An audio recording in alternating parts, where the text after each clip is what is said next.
I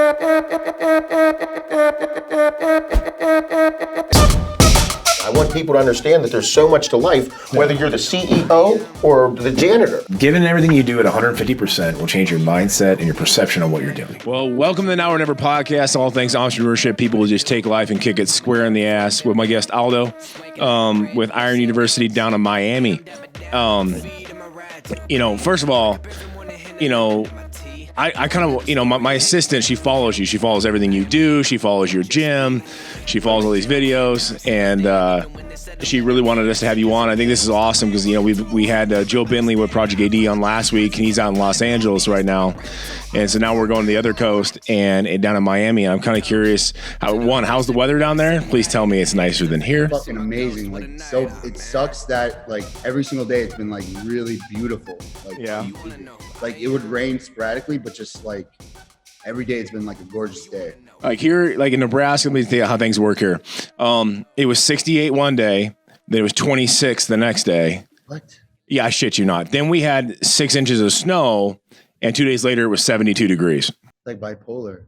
It is. Nebraska is in need of some serious medication, just on a weather basis. So, I'm looking at your online on your Iron University Instagram.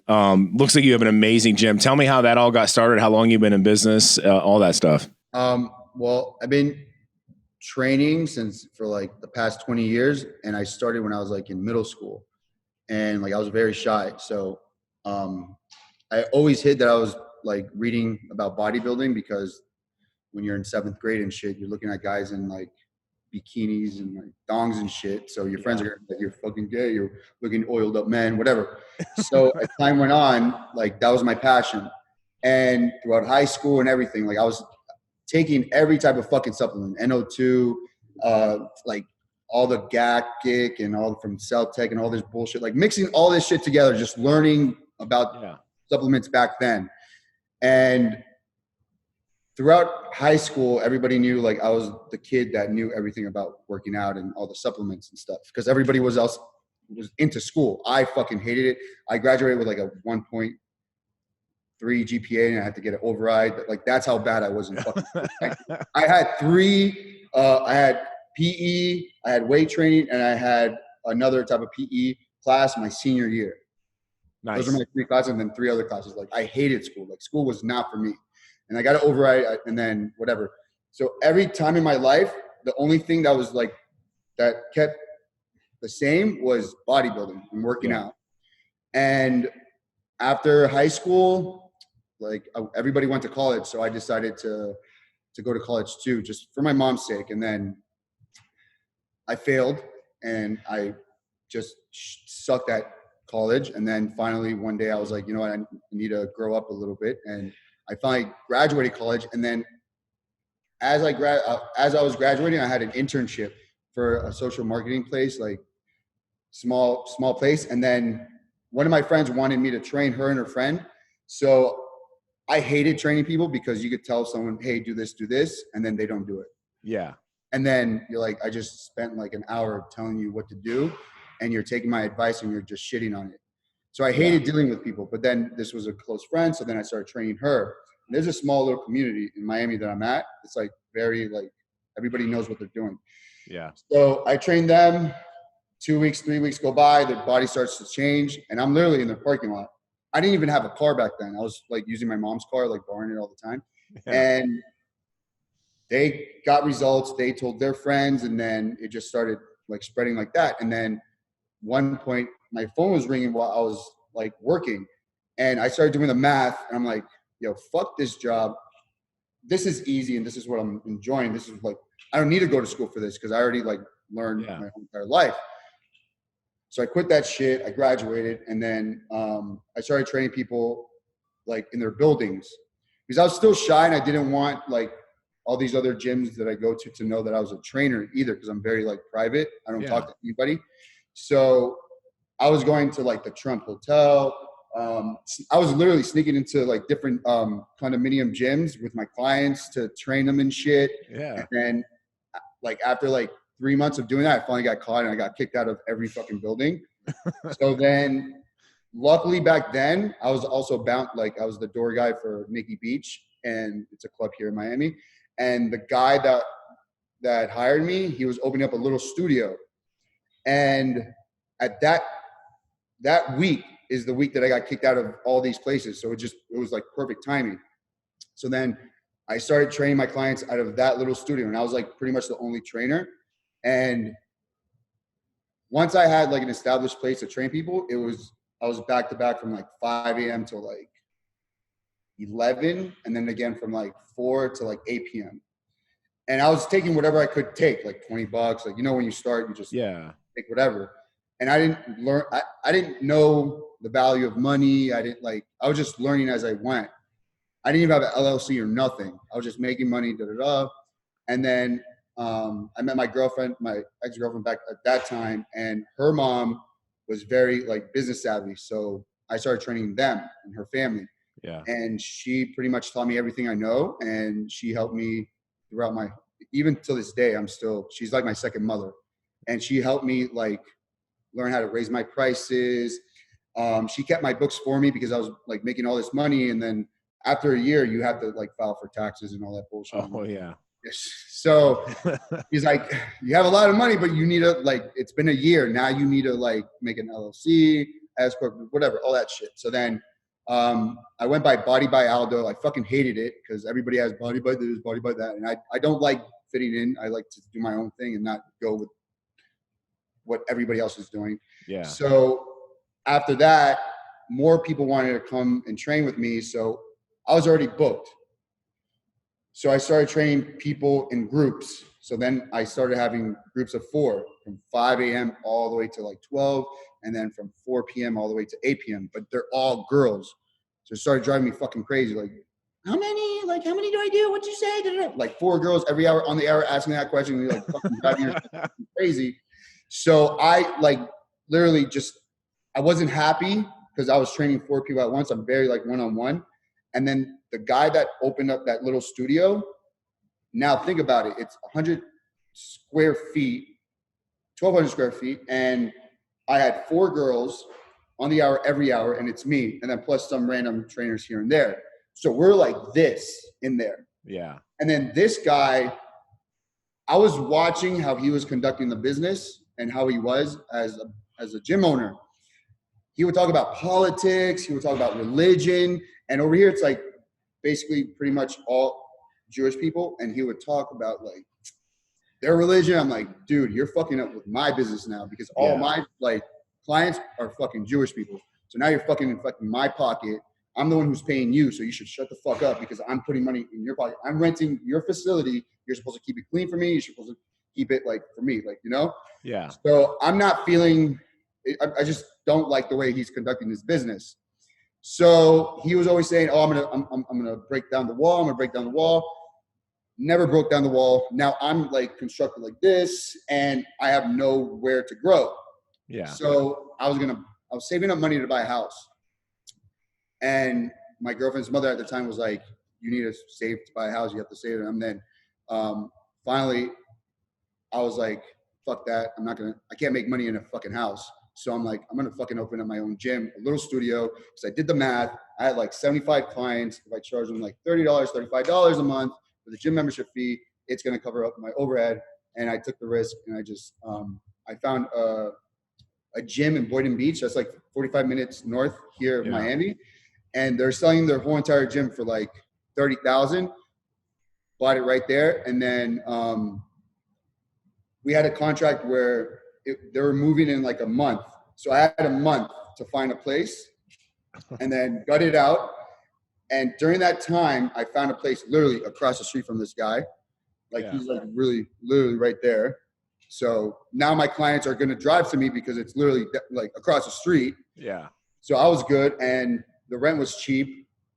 So I couldn't tell this guy, hey, I'm going to do my own thing because business-wise, that's not a smart thing to do because he could kick me out right there and then I have no money. No. And you have a month losing your clients. But I was very like, because I'm big on karma and I don't like wish upon like wrong against anybody. So I was always dying to tell him. But during that month, I also started like going on a Facebook market and offer up. and looking for all the machines that I always wanted when I was a kid. Yeah. And I would just change my zip code from like Miami, Fort Lauderdale to Fort Myers to Orlando to Georgia, all these fucking places. Like I would wake up at like 3 o'clock and just start going on my phone, type in like keywords of the machines, like Flex, fucking Nautilus, pullover, I would find the machines at like 3 o'clock in the morning, message everybody, whoever messaged me back first. I would be like, all right, I'm going to fucking go. I got in my Jeep. I fucking drove all the way out there just to try out the machines, try them out, and then get a trailer from Home Depot, put it on there, bring it back here. And then I had like 3 storages full of the machines that I always wanted, but I would buy them dirt cheap. So everything I bought in cash. So then when I moved in here, that Sunday, it was a Sunday where I had to literally tell this guy. So I told him like, hey, look, like, I think I'm going to do my own thing. Thank you for your opportunity, all this stuff. Can I pay my month rent for next month? Because I'm telling you right now. He's like, no, that's okay. Just like, worst comes to worst. If anything happens, you're still welcome over here. I'm like, you sure you don't want it? He's like, yeah, I'm sure. I'm like, okay. So then I literally took like my Concept 2 skiers, and I put on my back and I just started walking across the street because I had like equipment in there that I had to transfer over here. So like that Sunday, I was just like walking across the street back and forth with like dumbbells, with a hip thruster, a fucking kettlebells, and I loaded up everything over here. Then all my clients, all 75 of them, started coming here. And then after that, just word started getting out. Like I opened it for myself, not for other trainers to come in here. Yeah. But then, like I said, like it's a small little community, and like everybody knew me since I was in high school when it came to working out. So everybody trusts me when it comes to fitness or working out or bodybuilding or anything like that. So everybody just wanted to come to my gym, and I was like, fuck. And they saw machines that they never seen before. Even the big gyms, they don't have these fucking machines because they just buy like a line of like Life Fitness and Cybex, and that's how they make their money. Yeah, it drives me nuts. So then after that, everybody just started wanting to come and like join the gym. Other trainers wanted to come. I'm like, it's like my baby. So I'm like, no, don't fucking play with my toys.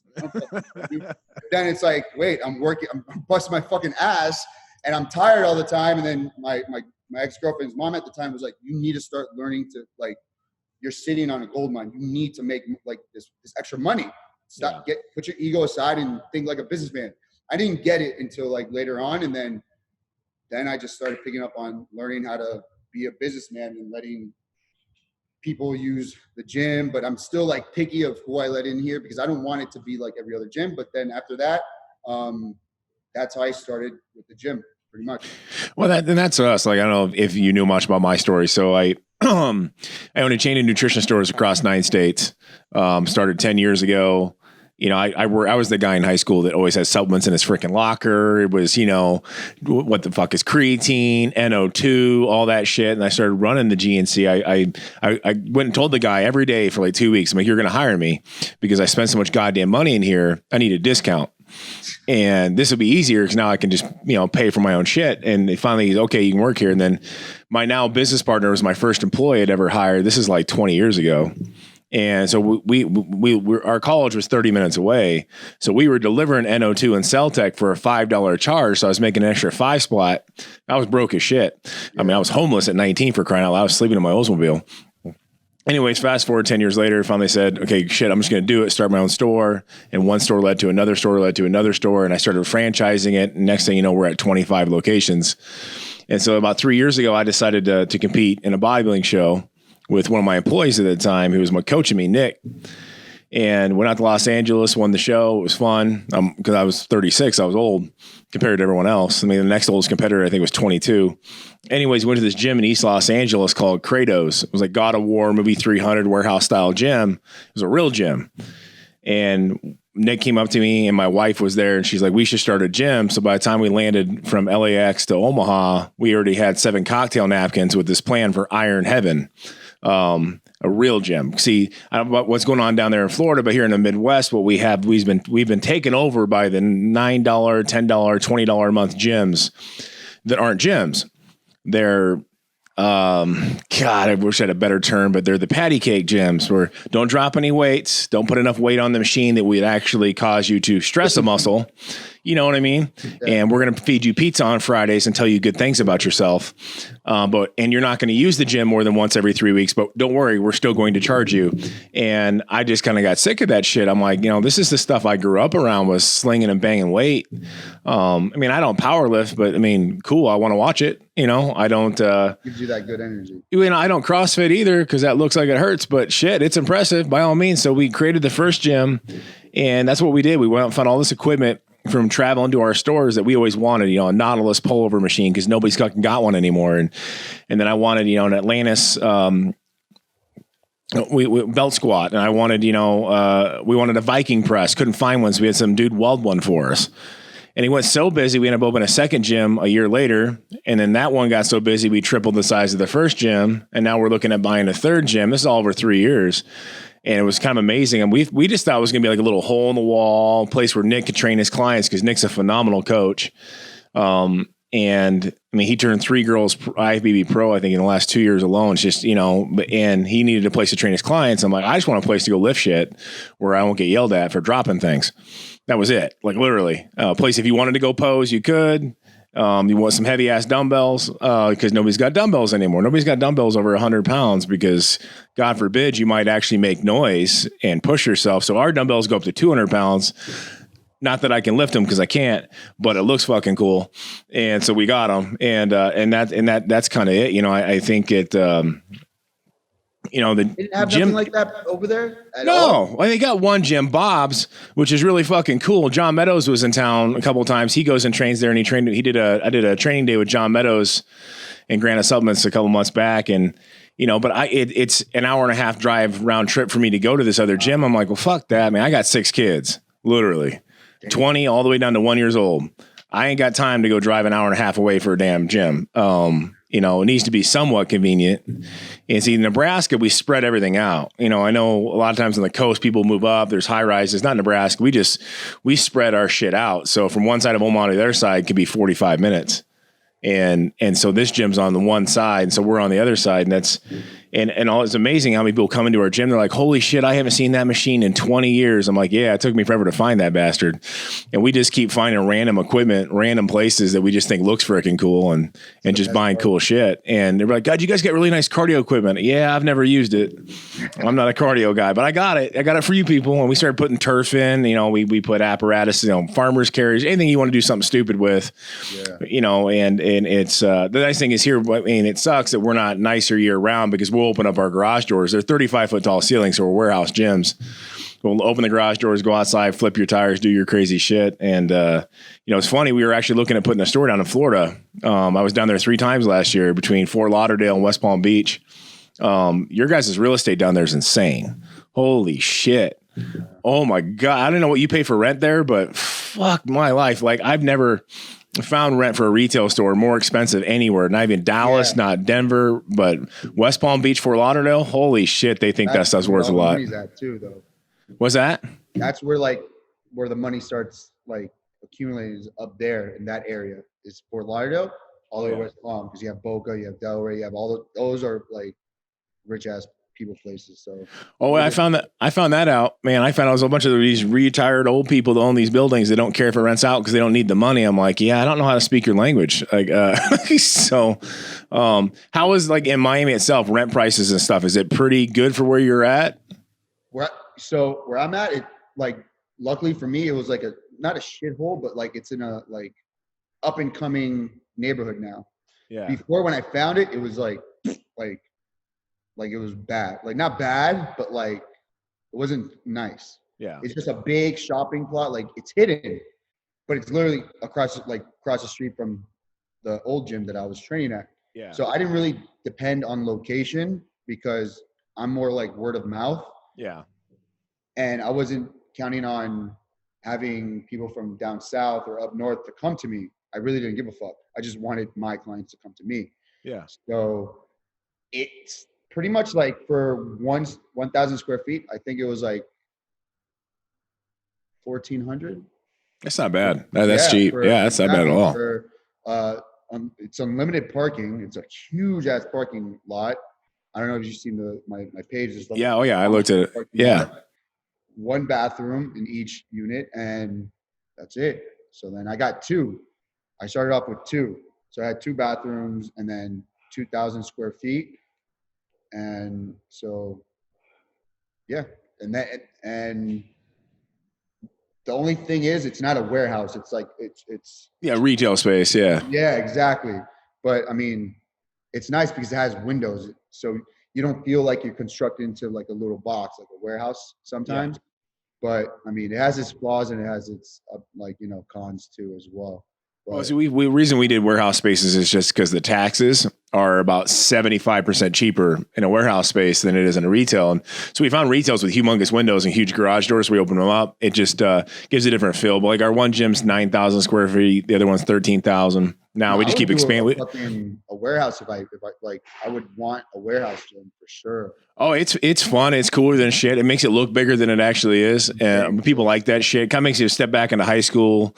You know, when like football. Yeah. Yeah, I know. Like when I found the love for training, because I was a fat kid. So I mean, that was the thing. I think in 6th grade I was 5'6", 195.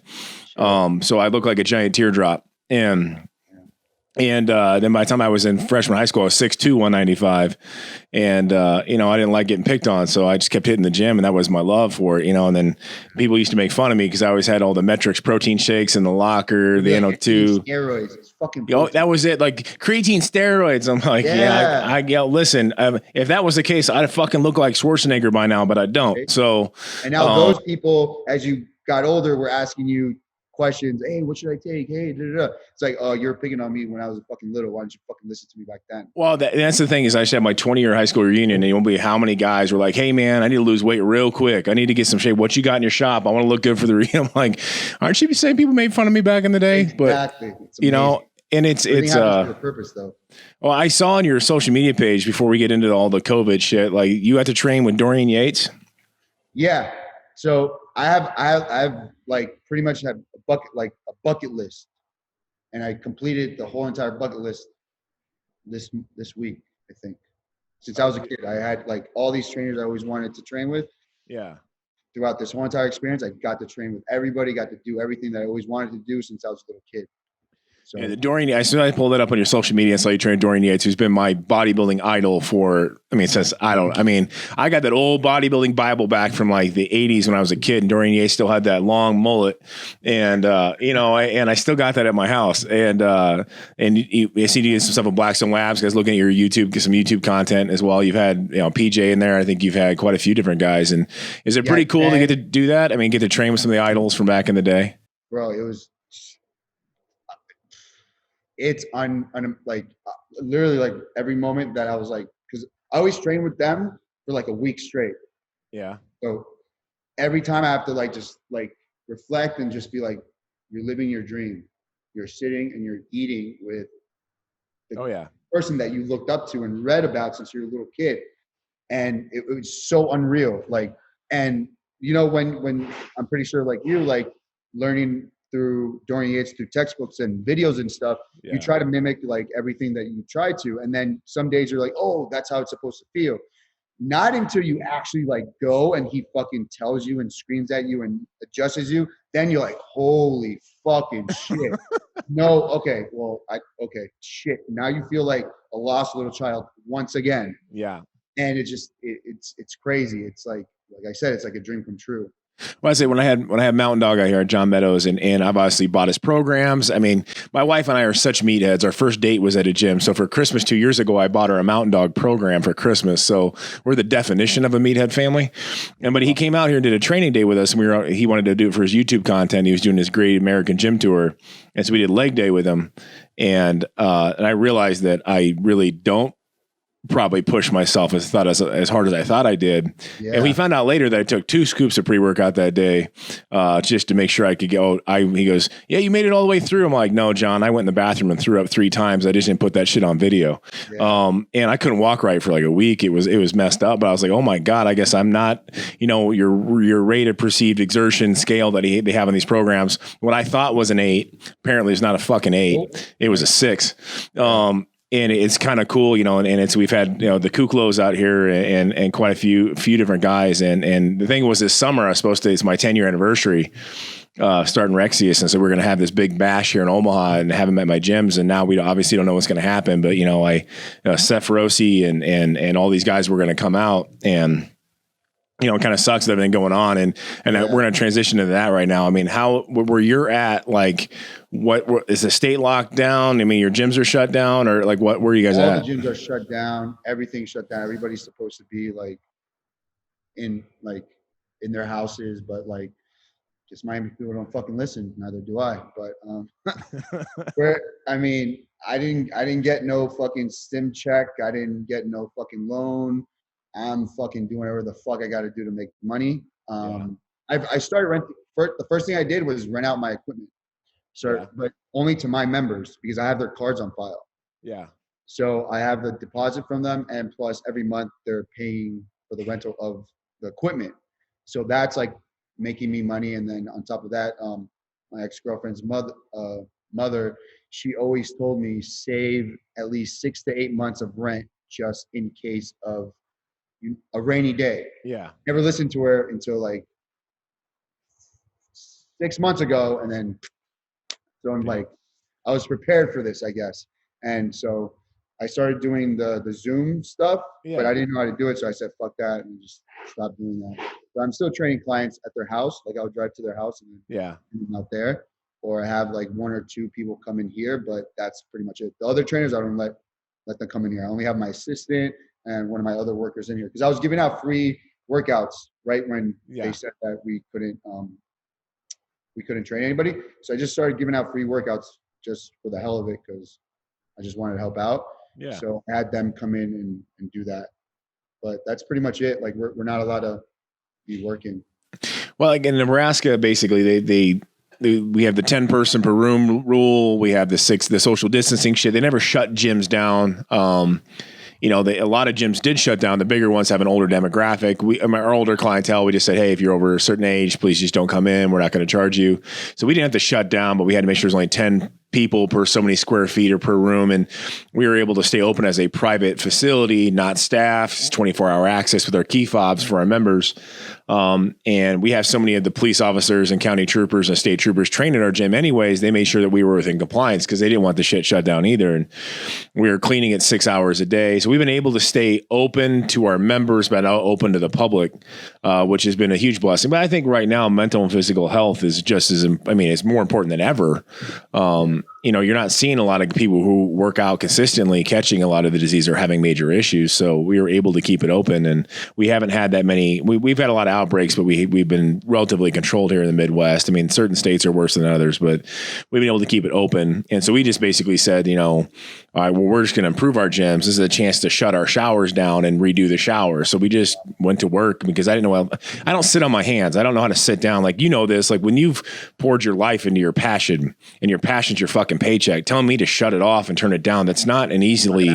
It's fucking impossible. Like, our business has gone down. Don't get me wrong. Like my retail stores, we're down 40%. Just because people don't have the disposable income and we're on short hours. And I made sure all my people still got a check no matter what. This is my baby. This is like my kids laugh because they think my businesses are more important to me than them. I said, no, like you're my 6 kids. My businesses are my 7th and 8th kids. And I can't tell you which one I love more. No parent would. So, I can't. I spent 10 years of my life and caused a bankruptcy and literally complete financial reversal to start these things. I'm not letting it shut down. I can't. It's not, the gyms aren't available for any sort of government financing because we don't have enough employees compared to rent. Where the retail stores we applied and got a little bit of help, but that's just enough to stave off 60 days. It doesn't tell me what the fuck happens when July hits. So, what's the outlook there? Do you guys think you're going to be able to reopen soon, or they just don't know? So I think the governor of Florida said yesterday that I think each county is going to be different. I know in Jacksonville they opened up the beaches. And I think down south in Miami, they're going to open up their golf clubs and parks by the beginning of May. But I don't know how it's going to be because it's different counties.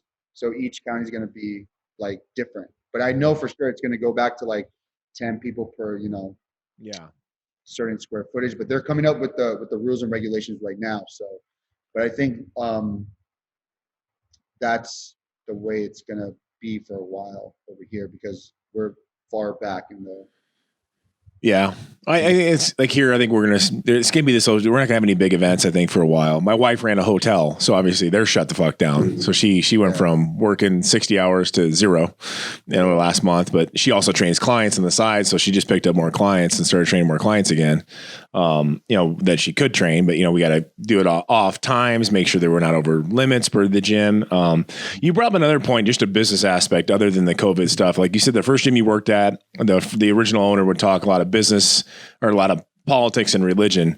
It's funny you said that. Like I've always been an advocate for keep your political bullshit out of your business, especially right now. People are so polarized. They're one side or the other. And my feeling is this, like my opinion isn't going to make me any fucking money, and keep it to my damn self. Because if I say I vote this way, I'm losing all the people over here. Mm-hmm. And it's funny to hear you say that from, the person that you used to rent your space from, but did that and actually affect your business.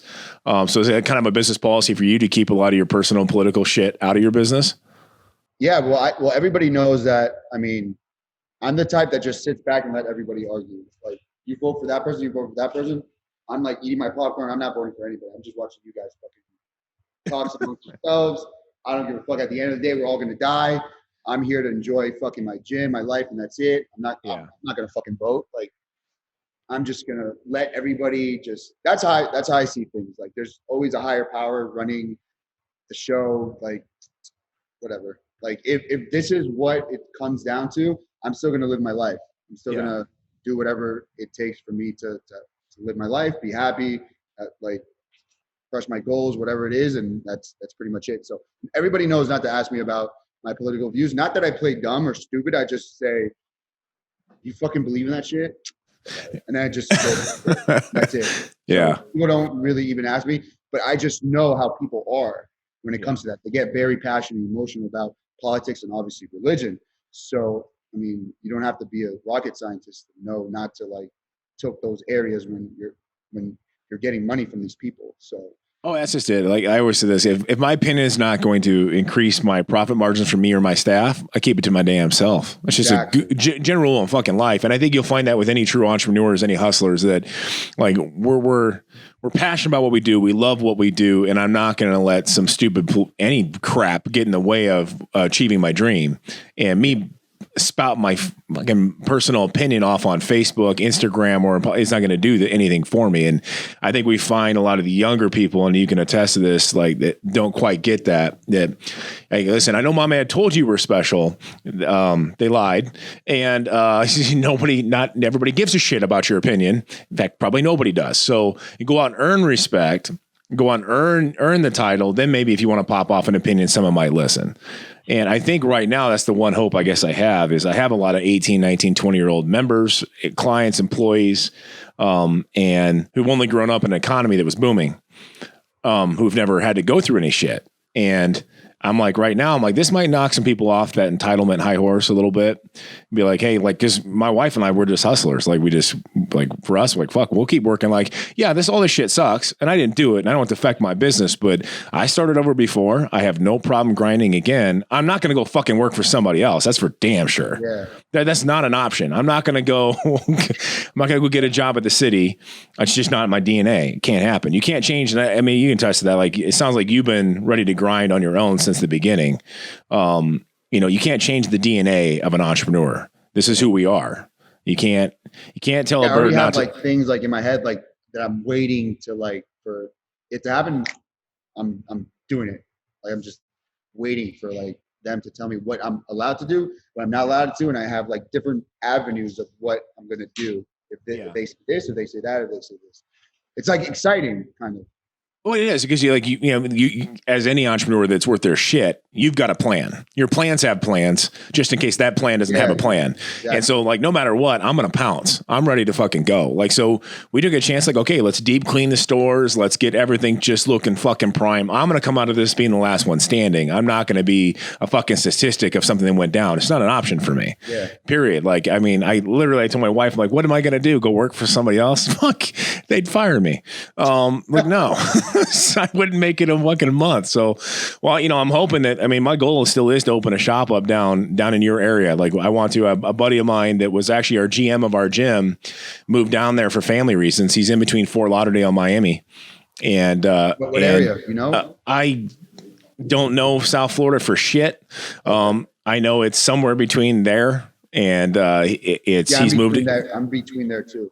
Yeah, and he was a GM of our gyms, moved down there for family stuff with his wife because his mother-in-law lives down there and their kids. And dude's a hustler. And I told him, like, fuck, I'm opening a store for him just because when you have that kind of talent, this, like you recognize that talent when you see it in someone's DNA. And I'm hoping that real soon we can, once this economy gets back up and fucking roaring, we can have a Rexius nutrition down in your area of the woods because I think your area is hurting for nutrition stores. Last time 2 times I went down there, I didn't see anything but big chain bullshit. Yeah, just GNC and like Vitamin Shop, and they're both in bankruptcy. So, and I opened 6 new ones in the last 8 months. Yeah. That's just we're growing just because we're based around the guy behind the counter. We're cheaper than Amazon. That's our bag. 80 brands, real guys that really know their shit. No BS, no house brand crap. And plus, it gives me a reason to fly. Tax-free, or not tax-free, but I get to write it off every time I go to fucking Florida. So I need a business down there because I love your damn weather. And trust me, you got it better than Nebraska. But so if you had to give out one piece of advice to anyone who wants to be in the position you're in, let's say they're 20, talk to 20-year-old you. What would you tell 20-year-old you to get to where you're at now? What should they focus on? Continue to listen, but focus on your gut instincts and your true passion. Don't listen to anybody else, just your passion, and have confidence in it. That is the main driver, and that's the thing that's going to get you to where you need to be and where you want to be. But keep these open and filter out what everybody's saying. Everybody has a good thing to teach you, but just don't take it all in and use it. Just use little like spark notes type of thing, but then let this drive you straight forward. I love that. Absolutely. Keep your gut. I always say that I never learned anything by talking. I've only learned by listening, but I'm never going to let somebody else. I mean, I think any real entrepreneur worth their shit, anybody who's got it in their DNA, is not going to let anyone prevent them from going to achieve their goals, but they're going to learn from anyone that they can. So, I can't wait to get fucking down there and train at your gym. Like, absolutely. I've seen all the videos on Instagram. For all the guys who watch our stuff, if you look up Iron University, follow Aldo, you'll see his Instagram account. Do you have a YouTube or no? No, I don't have a YouTube. All this happened so fast, man. Like, I didn't even update my website. Like, my Iron University was supposed to be for my personal training brand. Yeah. And I just ended up opening up a gym, and then we just broke down the wall. Now we have 3,000 square feet. So, I'm playing catch up with everything right now. So everything moved fast. So, I want to get one, but I'm trying to catch up to. The first thing I need to do is update my website. So yeah, well, it was like us. Like it's my guys to help me produce these things. Like I just started the podcast probably 9 months ago and hit like 12,000 followers on YouTube. But that's insane. I'm like, I don't filter shit. I just say whatever the fuck's on my mind and I go. Like I just that's it. If you want to watch a walking Tourette syndrome ADD conversation, just put the fucking camera in front of my ass and let's go. Yeah. And it's all the crap I've been saying for 20 years and all the stuff I do. And we just do it for free just to help people out. Same thing with our gym content. We put stuff up just to help people, man. Just because I try to be what I needed at 22, 23 years old when I was trying to figure out what the fuck I wanted to do with my life. And same thing, went to school, thought it was a waste of fucking time and a lot of money. And I learned how to drink a lot of beer, which was cool. Got my shot at the NFL, didn't work out. And then I was like, well, oh fuck, I got to be a grown up now. This is bullshit. Yeah. And then I didn't know anything about taxes. I just was a sole proprietor. And that first year I made all that money. And then the IRS goes, yeah, you owe us $9,000. Say fucking what? Nobody told me about LLCs or S corps, and that's kind of why we started the podcast, was just to help out young entrepreneurs figure out, hear some successful stories, and be like, you know, like shit, and that's just it. It's my way of paying it forward, I guess. Well, I can't wait to get on to Florida, man. Thank you so much for coming on. I'm gonna check your gym out. If you guys need to follow this guy, he's a true hustler. You watch his videos. It's definitely someone to aspire to. Thank you so much for coming on the show, man. Thank you for having me, man. Absolutely, brother. All right, man. Peace, and be well. You too. Stay healthy. You bet. On the real, if you clueless, when I shoot shit, style too crisp, and I let it all hang out like a nudist. Oh, you wanna know who I am? Oh, you wanna know me? Well, I'm the man that you knew. Now you know what it do. I'm a 94, baby. Swanking like a brand new Mercedes.